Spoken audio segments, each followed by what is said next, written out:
দিৱসৰ প্ৰতিগৰাকীলৈ শুভেচ্ছা জনাইছোঁ। আজি মই ওলাই আহিছোঁ মন্দিৰ এটালৈ। তাত আজিৰ দিনটোত মানে বহু মানুহে ভিৰ কৰে। তো বলক ভিডিঅ'টো আৰম্ভ কৰোঁ আৰু মন্দিৰত গৈ উপস্থিত হ'ম। কিবাৰী মাৰলি থান ৰঙিয়া চহৰৰ পৰা 5 কিলোমিটাৰ উত্তৰ ফালে হয়। ৰঙিয়া চহৰৰ পৰা আমি উত্তৰ ফালে 5 কিলোমিটাৰমান যাব লাগিব। মই শুনি আছিলোঁ যদিও এইবাৰ প্ৰথম গৈ আছোঁ তালৈ। এইখিনিক ভূটান বাছ ষ্টেণ্ড বুলি কয়। আজিৰ পৰা কেইবছৰমান আগত ভূটানৰ কাৰেঞ্চিও ইয়াত এক্সচেঞ্জ হৈছিলে। এতিয়া বাৰু বন্ধ হৈছে টোটেলি। তো এইফালে ভূটান যাব পাৰি।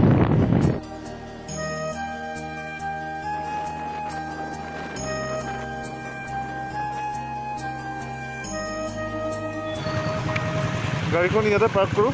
বাপৰে মানুহ সৌ পথাৰলৈকে তালৈকে আছে। বলক প্ৰথমে মন্দিৰলৈ গৈ সেৱাটো জনাওঁ। প্ৰতি বছৰে বিভিন্ন স্থানৰ পৰা যথেষ্ট মানুহৰ সমাগম ঘটে। যোৱা বছৰ প্ৰায় লক্ষাধিক মানুহ উপস্থিত হৈছিলে। এইবাৰো ব্যতিক্ৰম নহয়। ক'ভিড পৰিস্থিতিৰ মাজতো যথেষ্ট মানুহ উপস্থিত হৈছেহি। নমস্কাৰ, মই গুণজিত। মই বৰ্তমান উপস্থিত আছোঁ শ্ৰী শ্ৰী গৰখীয়া গোপাল মাৰলি থানত। আৰু ইয়াতে প্ৰতি বছৰে বাৰ্ষিকভাৱে এই মানে আয়োজন কৰা হয়। এই মন্দিৰটোতে সকলো ভক্তই ভিৰ কৰেহি ইয়াত আহি।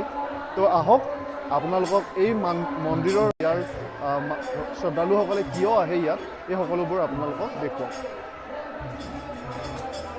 প্ৰবাদ অনুসৰি ইয়াত চাকি বন্তি জ্বলাই পূজা অৰ্চনা কৰিলে ভক্তৰ মনোবাঞ্ছা পূৰ্ণ হয়। এইবাৰ 38 সংখ্যক বাৰ্ষিক মহোৎসৱ গৰখীয়া গোপাল মাৰলি থানৰ প্ৰতি বছৰে ৰঙিয়াত উলহ মালহেৰে পালন কৰা হয় এই উৎসৱ।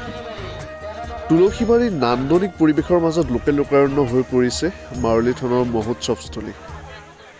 যিখিনি ভক্ত আছে ভক্তৰ বাবে খানাৰ আয়োজন ভোগৰ আয়োজন কৰিছে আৰু আমিও আহিছোঁ কাৰণে প্ৰসাদ ল'বৰ কাৰণে আহিছোঁ। মোবাইলৰ কেমেৰা লৈ মানুহৰ ভিৰৰ মাজত সোমাওঁতে কিছুমান চিনাকি অচিনাকি শ্বট পালোঁ। হয়তো ইয়াৰ মাজত আপোনালোকেও শৈশৱৰ কোনো মুহূৰ্ত আপোনাৰ চিনাকি হ'ব পাৰে, আপোনালোকে বিচাৰি পাব পাৰে।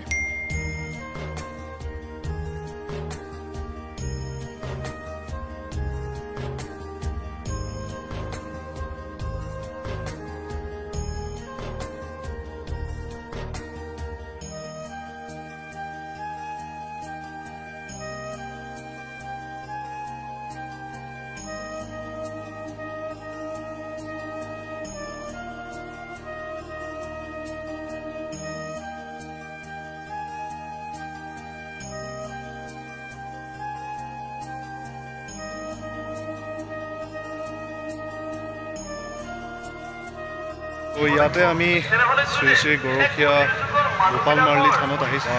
মন্দিৰত আমি দৰ্শন কৰিলোঁ আৰু এতিয়া যাবলৈ ওলাইছোঁ। যিহেতু ইয়াতে মানুহ ভক্ত ভিৰ হৈ আছে। ইয়াতকৈ যোৱা মানুহতকৈ অহা মানুহৰ সংখ্যা বেছি হৈ আছে।